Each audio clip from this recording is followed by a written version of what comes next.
সকলোকে স্বাগতম জনালোঁ। আহকচোন আজি মই ডিমৰ তৰকাৰী কেনেকৈ বনালোঁ তাকে আপোনালোকৰ লগত শ্বেয়াৰ কৰোঁ বুলি ভাবিলোঁ।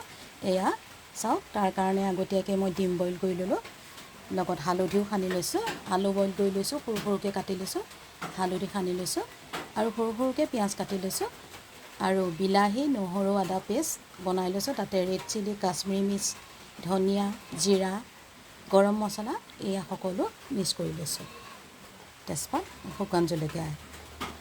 বলকচোন চাওঁ মইনো আজি কেনেকৈ ডিমৰ তৰকাৰীখন বনাওঁ।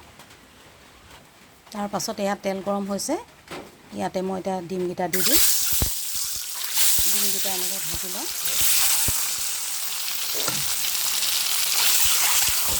ডিমকেইটা এতিয়া ৰঙাকৈ ভাজি ল'ম। তাৰপিছত আলুখিনিও ৰঙাকৈ ভাজি ল'ম। এয়া আলু আৰু ডিম এই ৰঙাকৈ ভাজি ল'লোঁ। এতিয়া কেৰাহীত তেল পকিছে, মই প্ৰথমতে পাঁচফোৰণ দিম, তাৰপৰা শুকান জলকীয়া দিছোঁ আৰু তেজপাত দিছোঁ।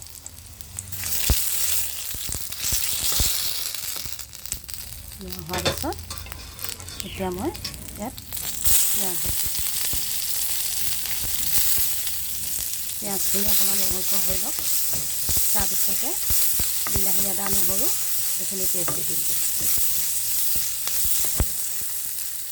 এয়া পিঁয়াজখিনি অলপ ৰঙচুৱা হৈছে, এতিয়া মই জোখমতে এয়া নিমখ দিছোঁ আৰু জোখমতে এয়া হালধি দিছোঁ। তাৰপিছত বিলাহী, আদা, নহৰু, মছলা যিখিনি পেষ্ট বনাই থৈছিলোঁ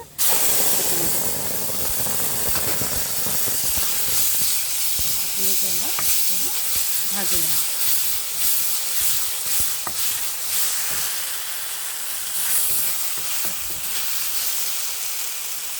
এয়া মছলা তেল মিহলি হৈছে, এতিয়া মই ইয়াতে ভাজি থোৱা ডিমকেইটা আৰু আলুখিনি দি দিলোঁ।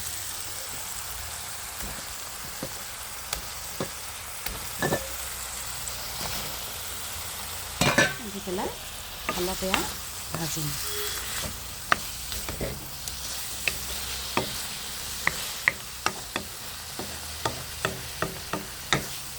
ভজাৰ পিছত এয়া অকণমান দেৰি ৰৈ ইয়াতে উতলাই থৈছোঁ পানী, এয়া পানী দিম। এতিয়া পানী দি অলপ উতলাই দিম।